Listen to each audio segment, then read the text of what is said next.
बिस्मिल्लाहिर्रहमानिर्रहीम। अस्सलाम वालेकुम डियर फर्स्ट ईयर क्लास के स्टूडेंट आज के लेक्चर में हम लोग सॉल्यूशन फाइंड करेंगे मैथमेटिक्स के पेपर का, जो कि फेडरल बोर्ड का पेपर है 2024 का। स्टूडेंट आज के लेक्चर में हम इस पेपर का जो सेक्शन ए है उसको अटेम्प्ट करेंगे।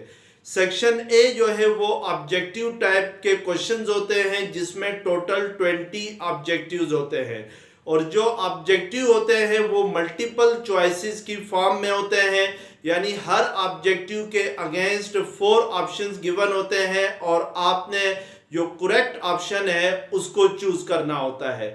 स्टूडेंट आइए देखते हैं कि सेक्शन ए का जो फर्स्ट ऑब्जेक्टिव है वो क्या है। तो आपके सामने मैंने यहाँ पर फर्स्ट ऑब्जेक्टिव लिखा है। फर्स्ट ऑब्जेक्टिव है what is the shadow length of √3 metre high tree if sun elevation is 45 degree. यानी एक ट्री है जिसकी हाइट किसके इक्वल है, √3 मीटर के इक्वल है, और जो सन की एलिवेशन है इस ट्री के ऊपर वो क्या है, वो 45 डिग्री है, और आपने इस ट्री का जो शेडो बन रहा है उसकी लेंथ फाइंड करनी है। लेट्स सपोज मैं आपके सामने ये ट्री बना लेता हूं।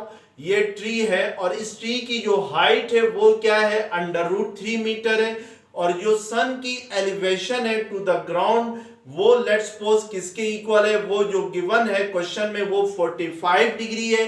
अगर ये ट्री की हाइट है तो फिर यहां से लेकर यहां तक that will be the shadow of the tree, यानी इस ट्री का शेडो बनेगा। आपने इस शेडो की जो लेंथ है वो फाइंड करनी है। अब स्टूडेंट इस ऑब्जेक्टिव के अगेंस्ट जो फर्स्ट ऑप्शन है वो है 1/√3 मीटर, यानी इस शेडो की लेंथ जो है वो 1/√3 मीटर होगी, या सेकंड ऑप्शन बी है 1/√2 मीटर, ऑप्शन सी है √3 मीटर, ऑप्शन डी है 1 मीटर है। तो हमने इनमें से करेक्ट ऑप्शन को चूज करना है।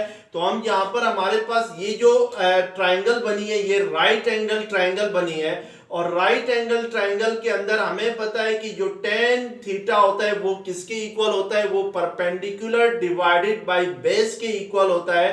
तो इट मींस कि थीटा हमें यहाँ पर गिवन है 45 डिग्री है, तो tan 45 डिग्री क्या होगा, परपेंडिकुलर डिवाइडेड बाय बेस होगा। परपेंडिकुलर यहाँ पर जो हाइट ऑफ ट्री है that shows the perpendicular of the right triangle, और जो लेंथ ऑफ शेडो है ये इस ट्राइंगल के अंदर किस चीज को शो कर रही है, बेस को शो कर रही है। तो इस फार्मूले के जरिए हम लेंथ ऑफ शेडो फाइंड कर सकते हैं। tan 45 डिग्री 1 के इक्वल होता है, तो 1 इक्वल होगा √3 divided by length of shadow होगा। तो इट मींस कि जहां से लेंथ ऑफ शेडो किसके इक्वल आएगा, वो इक्वल आएगा √3 डिवाइडेड बाय 1 आएगा, विच इज √3 मीटर आ जाएगा। तो इट मींस कि जो ऑप्शन सी है that will be the correct option. तो हम इसको क्या करेंगे, टिक करेंगे ऑप्शन सी को। अब हम सेकंड पार्ट देखते हैं। तो सेकंड पार्ट हमारे पास क्या है, जो सेकंड ऑब्जेक्टिव है वो है what is the period of 3 sin x/5, यानी जो sin 3 × sin x/5 का पीरियड क्या होगा। ऑप्शन ए है 5 पाई, ऑप्शन बी है 10 पाई, ऑप्शन सी है 30 पाई, ऑप्शन डी है π/5 है। तो हमने जो करेक्ट ऑप्शन है उसको चूज करना है। तो याद रखें स्टूडेंट की जो ट्रिग्नोमेट्रिक फंक्शंस हैं ये सारे पीरियोडिक फंक्शन है। इसमें जो साइन कॉस का जो पीरियड होता है वो 2 पाई होता है, tan का पीरियड जो होता है वो पाई होता है। तो इट मींस कि यहाँ पर जो ट्रिग्नोमेट्रिक फंक्शन इन्वॉल्व हो रहा है वो है साइन है।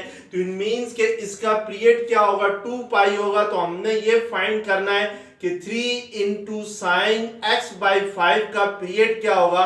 तो इसका पीरियड होगा, इट मींस के ये जो sin x/5 है ये अपनी वैल्यू रिपीट करेगा आफ्टर 2 पाई। तो इट मींस के 3 sin x/5 इक्वल होगा 3 × sin x/5 प्लस 2 पाई होगा। अब अगर इसको सिंप्लीफाई करें तो यहां से 5 क्या आ जाएगा, आपके पास एलसीएम आएगा, x/5 प्लस 2 पाई करते हैं तो ये x प्लस 5 2 10 पाई होगा। तो इट मींस कि हम इसको लिख सकते हैं 3 × sin x 1/5 को कॉमन ले लें तो x प्लस 10 पाई आएगा। तो इट मीन्स कि x के साथ क्या ऐड हो रहा है, 10 पाई ऐड हो रहा है। तो जो ऑप्शन बी है that is 10 pi. So correct option is option B होगा।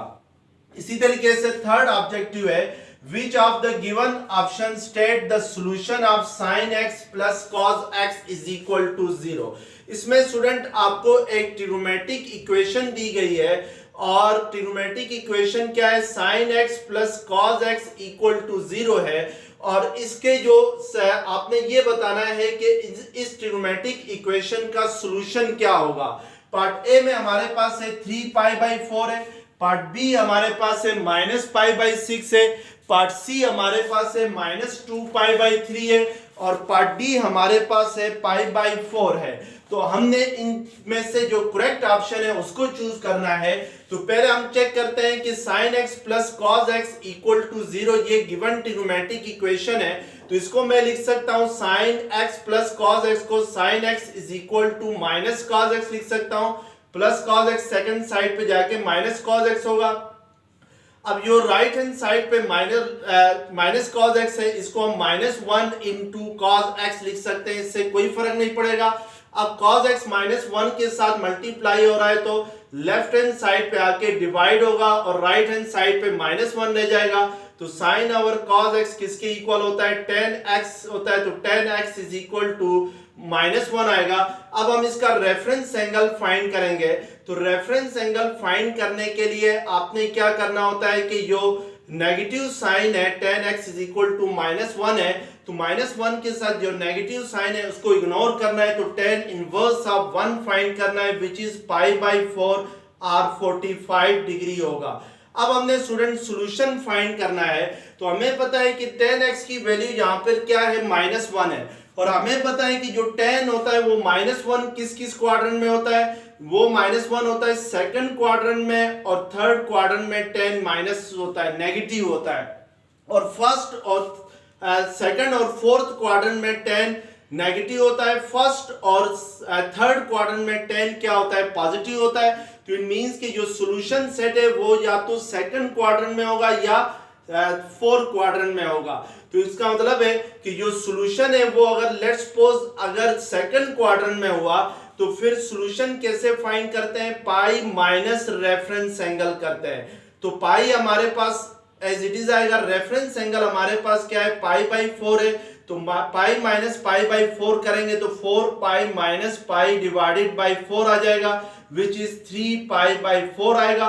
और अगर फोर्थ क्वाड्रेंट में लाई कर रहा हो यानी जो एंगल है वो अगर टर्मिनल साइड फोर्थ क्वाड्रेंट में है तो फिर सॉल्यूशन होता है 2π माइनस π/4 होता है। यानी 2π में से रेफरेंस एंगल को माइनस करना होता है तो ये 8π माइनस पाई डिवाइडेड बाई 4 होता है which is 7π/4।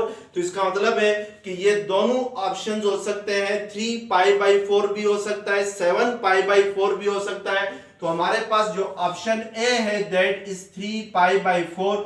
So correct option is option A होगा। ऑप्शन बी भी नहीं है, ऑप्शन सी भी नहीं है और ऑप्शन डी भी नहीं है। तो करेक्ट ऑप्शन हम क्या चूज करेंगे, 3π/4 चूज करेंगे। तो that will B correct option. अब हम नेक्स्ट फोर्थ ऑब्जेक्टिव देखते हैं। फोर्थ ऑब्जेक्टिव है what is the multiplicative inverse of minus iota. Minus iota का मल्टीप्लिकेटिव इनवर्स क्या होगा। याद रखें माइनस आयोटा का मल्टीप्लिकेटिव इनवर्स वो नंबर होगा जिसको अगर माइनस आयोटा के साथ मल्टीप्लाई करें तो आंसर में हमारे पास 1 आ जाए। तो अब हम चेक करेंगे कि माइनस आयोटा को किसके साथ मल्टीप्लाई करें तो 1 आता है। तो माइनस आयोटा को अगर हम लोग माइनस आयोटा के साथ ही मल्टीप्लाई करते हैं तो आंसर 1 आता है, क्योंकि minus iota into minus iota क्या होगा, माइनस आयोटा का स्क्वायर होगा और आयोटा स्क्वायर की वैल्यू क्या होती है, -1 होती है। तो इट मींस के यहाँ पर -1 रखेंगे तो माइनस इंटू माइनस प्लस होता है। तो इट मींस के माइनस आयोटा का मल्टीप्लिकेटिव इनवर्स माइनस आयोटा ही होता है। तो ऑप्शन ए में आपके पास माइनस आयोटा है, ऑप्शन बी में 1 है, ऑप्शन सी 1 है, -1 है, ऑप्शन डी आयोटा है। तो इट मींस कि जो करेक्ट ऑप्शन है यानी multiplicative inverse of minus iota is minus iota ही होगा। तो हम ऑप्शन ए यहां पर क्या करेंगे, चूज करेंगे। इसके बाद हमारे पास फिफ्थ ऑब्जेक्टिव है, the real part of 1 + 7 iota divided by 3 - 5 iota is, part A है माइनस आयोटा, पार्ट बी है 1/2, पार्ट सी है 1, पार्ट डी है -1/2 है। यानी आपने ये बताना है कि इस कॉम्प्लेक्स नंबर का रियल पार्ट इन ऑप्शन में से कौन सा हो सकता है। तो पहले ये देखते हैं स्टूडेंट कि कोई भी कॉम्प्लेक्स नंबर हो उसकी स्टैंडर्ड फॉर्म होती है a + आयोटा b होती है। और इस a + आयोटा b में जो पार्ट a है यानी जो फर्स्ट पार्ट a है that is called real part of z। यानी जो रियल पार्ट ऑफ z है वो a है और इमेजिनरी पार्ट ऑफ z जो है वो आपके पास b है, यानी जिसके साथ आयोटा मल्टीप्लाई हो रहा है that is called imaginary part. और जो विदाउट आयोटा है यानी जिसके साथ आयोटा मल्टीप्लाई नहीं हो रहा है वो that is called real part. अब हमने यहाँ पर 1 + 7 आयोटा डिवाइडेड बाय 3 - 4 आयोटा का रियल पार्ट बताना है। तो इसके लिए पहले हमें इसको स्टैंडर्ड फॉर्म में लिखना होगा, यानी इसको a + आयोटा b की फॉर्म में लिखना होगा। तो उसके लिए हम क्या करेंगे कि 1 + 7 आयोटा को एज इट इज रहने देंगे। डिनोमिनेटर में जो 3 - 4 आयोटा है इसके कॉन्जुगेट के साथ इसको मल्टीप्लाई भी करेंगे और डिवाइड भी करेंगे, तो इससे कोई फर्क नहीं पड़ता है। तो 3 - 4 आयोटा का कॉन्जुगेट होता है 3 + 4 आयोटा। अब 1 3 * 3, 1 4 * 4 आयोटा। अब 7 आयोटा के साथ 3 + 4 आयोटा को मल्टीप्लाई करेंगे तो 7 3 * 21 आयोटा प्लस 7 4 * 28 आयोटा स्क्वायर हो जाएगा, divided by 3 square - 4 square into iota square आएगा। a + b into a - b का फार्मूला यूज किया तो 3 - 4 आयोटा को 3 + 4 आयोटा के साथ मल्टीप्लाई करते हैं तो 3 स्क्वायर - 4 स्क्वायर आयोटा स्क्वायर आता है। अब ये आपके पास 3 + 4 + 21 क्या होगा, 25 आयोटा होगा प्लस 28 एज इट इज आएगा। आयोटा स्क्वायर की वैल्यू क्या होती है, -1 होती है। डिनोमिनेटर में 3 का स्क्वायर क्या होता है 9, 4 का स्क्वायर क्या होता है 16, आयोटा स्क्वायर क्या होता है -1। तो इस -1 की वजह से ये 9 + 16 होगा और ये +28 को -1 के साथ मल्टीप्लाई करते हैं तो -28 होता है। अब इसको अगर मजीद सिंप्लीफाई करें तो 3 - 28 क्या होता है -25 प्लस 25 आयोटा डिवाइडेड बाय 25 आएगा। तो ऊपर 25 कॉमन ले लेंगे तो -1 प्लस आयोटा डिवाइडेड बाय 25 तो 25 cancel which is -1 plus iota होता है। तो इसका मतलब है कि इसका जो रियल पार्ट है the real part of this is -1, यानी इस ऑब्जेक्टिव का जो रियल पार्ट है वो आपके पास क्या आ जाएगा, वो -1 आ जाएगा। जो फर्स्ट ऑप्शन है student that is not minus iota, it is -1। तो इसको करेक्ट कर लें तो इट मींस के यहाँ पर जो करेक्ट ऑप्शन है that is first part A is correct option. So इसका आंसर आपके पास क्या आ जाएगा, -1 आ जाएगा।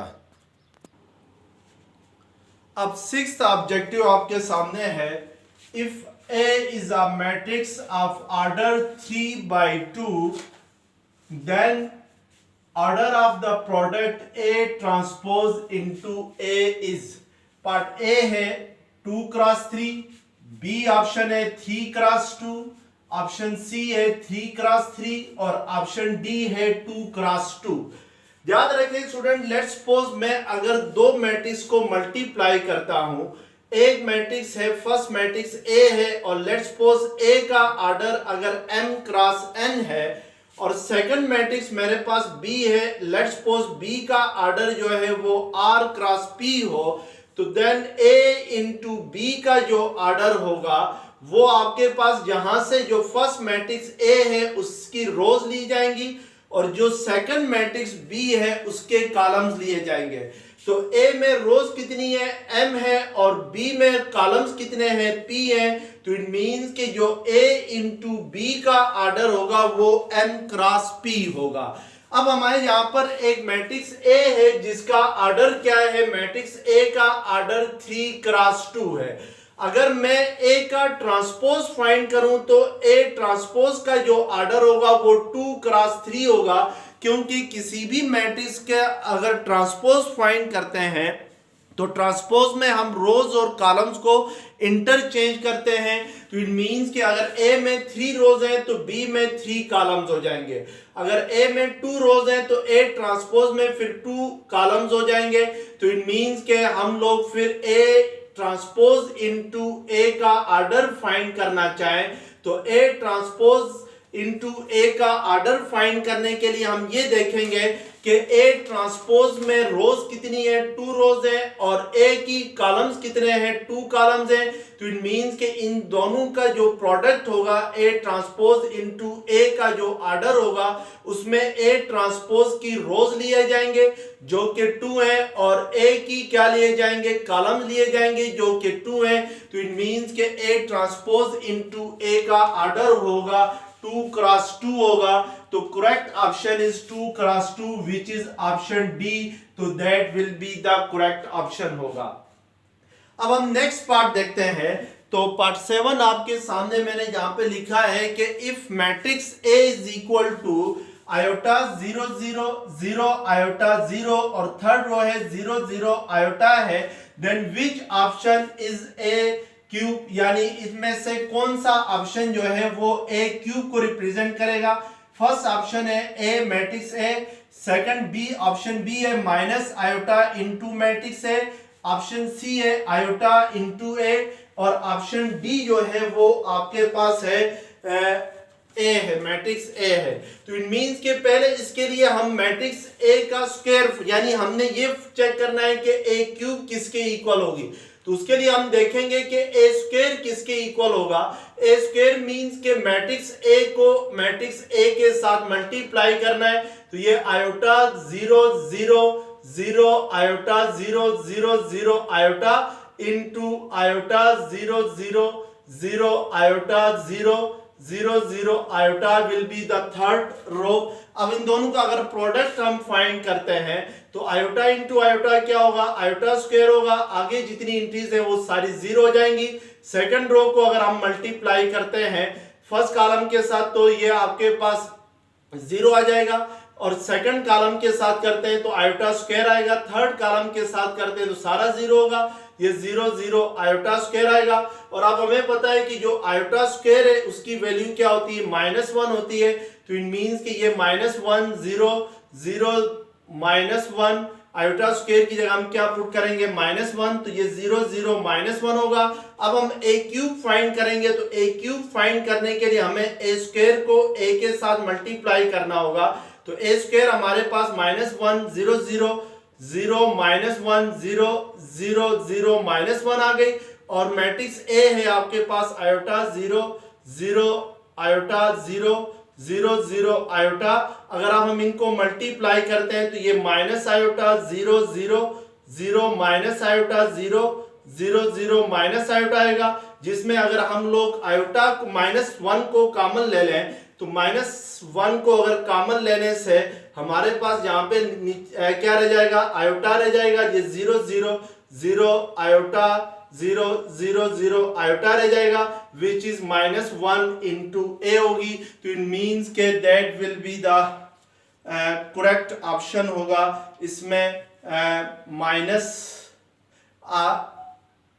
-1 इंटू ए, तो इसमें आपके पास जो करेक्ट ऑप्शन ये -1 इंटू ए को हम -a भी लिख सकते हैं। तो करेक्ट ऑप्शन इज -a।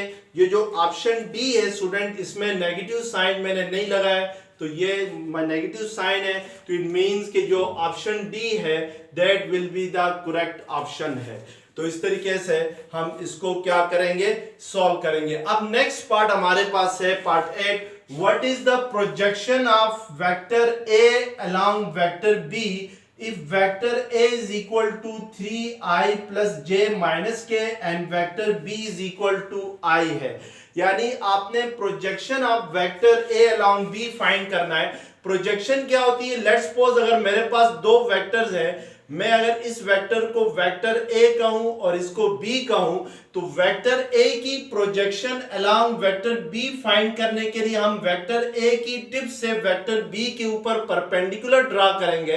तो फिर ये जो परपेंडिकुलर जाके वेक्टर बी को जहां पर इंटरसेक्ट करता है उसको लेट्स सपोज एन का नाम दे दें, तो O N will be the projection of A along B होगी, यानी ओ एन क्या होगी आपके पास projection of A along B होगी। तो जिसके लिए हम क्या फाइंड करेंगे, ये प्रोजेक्ट ओ एन फाइंड करेंगे। उसके लिए आपने डॉट प्रोडक्ट पढ़ा हुआ है कि ए डॉट बी किसके इक्वल होता है, ए बी कॉस थीटा के इक्वल होता है। तो यहाँ पे देखें ये राइट एंगल ट्राइंगल बनती है, अगर इसको मैं एंगल थीटा का नाम दे दूं तो ये O N will be the base of this right angle triangle. और ये जो राइट एंगल ट्राइंगल में ओ एन किसके इक्वल होगा, अगर हाइपोटेन्यूज ए है तो फिर ये ए कॉस थीटा के इक्वल होगा। तो इट मींस के जो ओ एन है ये किसके इक्वल होता है, ये ए कॉस थीटा के इक्वल होता है। तो A cos theta will be the projection of A along B. तो हम इस फार्मूले के जरिए ए कॉस थीटा फाइंड करेंगे। तो यहां से ए कॉस थीटा किसके इक्वल आएगा, बी सेकंड साइड पे जाके ए डॉट बी के साथ डिवाइड होगा। अब अगर हम ये फाइंड करें तो ए हमारे पास वेक्टर ए हमारे पास है 3i हैट प्लस जे माइनस के है, डॉट वेक्टर बी हमारे पास है i हैट है divided by magnitude of vector B है।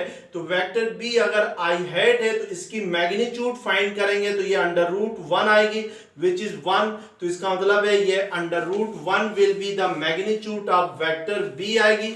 अब इन दोनों का डॉट प्रोडक्ट ले लेंगे ए और बी का, तो 3 इस i हेड का कंपोनेंट यहाँ पे b में कुछ भी नहीं है तो क्या होगा 1 होगा, 3 1 ज़र क्या होगा 3 और j कंपोनेंट 0 है तो इट मींस के j कंपोनेंट्स को मल्टीप्लाई करने से 0 आएगा।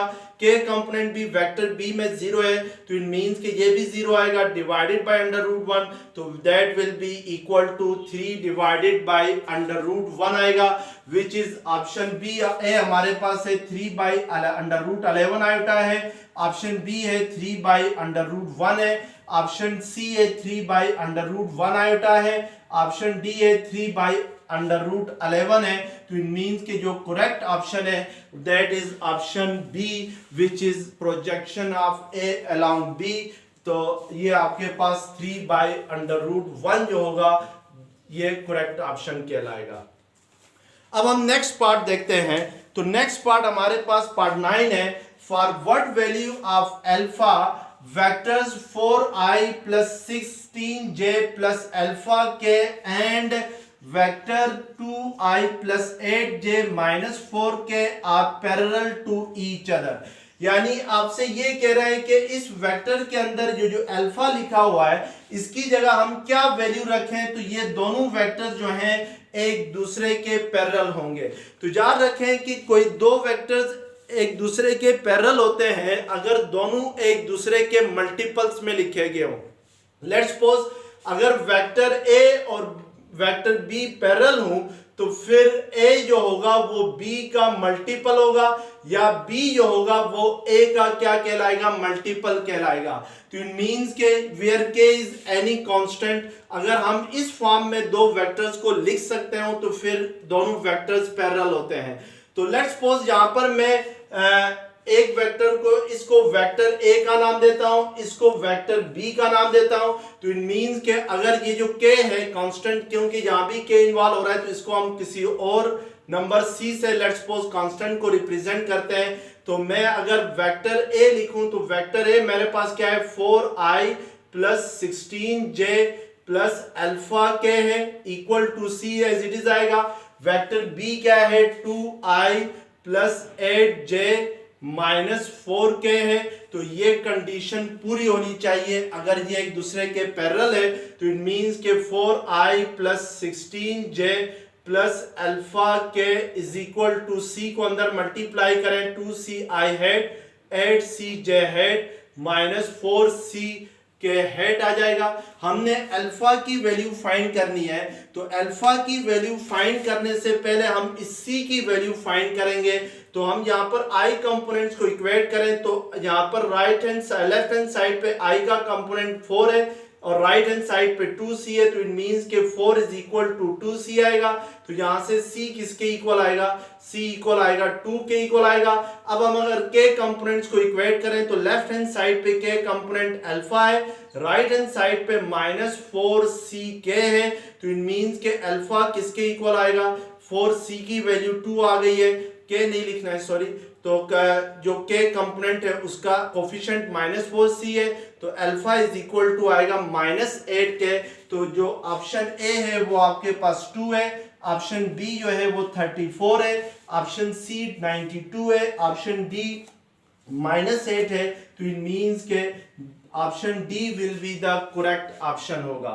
इसी तरीके से पार्ट 10 है कि if x -3 6 and y plus 3 are in AP, then value of x plus y is option A 6, option B 12, option C is 18, option D is 0।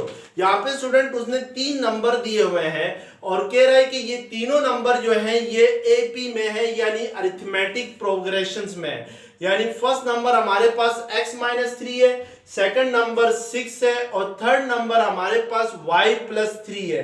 और हमें कह रहा है कि दीज आर इन AP, यानी अरिथमेटिक सीक्वेंस बना रहे हैं ये।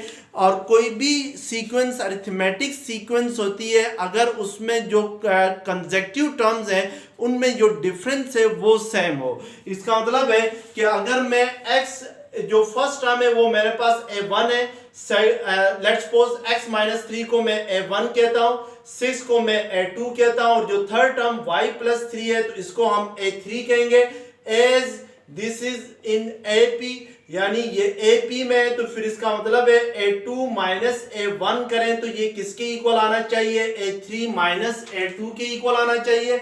अब हमें पता है कि a2 क्या है, 6 है, और a1 क्या है, x -3 है, और राइट हैंड साइड पे a3 - a2 है, तो a2 आपके पास y + 3 है, और सॉरी a3 y + 3 है, और a2 यानी सेकंड टर्म क्या है, 6 है। तो यहां से इसको सिंप्लीफाई करेंगे तो -x + 3 हो जाएगा, और ये y -3 होगा, +3 - 6 -3 होता है, -x सेकंड साइड पे आके प्लस होगा, और 6 + 3 9, और ये सेकंड -3 सेकंड साइड पे जाके +3 होगा।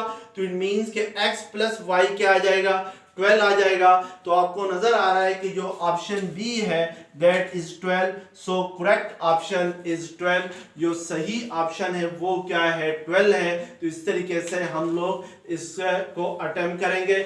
नेक्स्ट लेक्चर्स में इंशाल्लाह हम जो नेक्स्ट 10 पार्ट्स हैं उनको अटेम्प्ट करने की कोशिश करेंगे।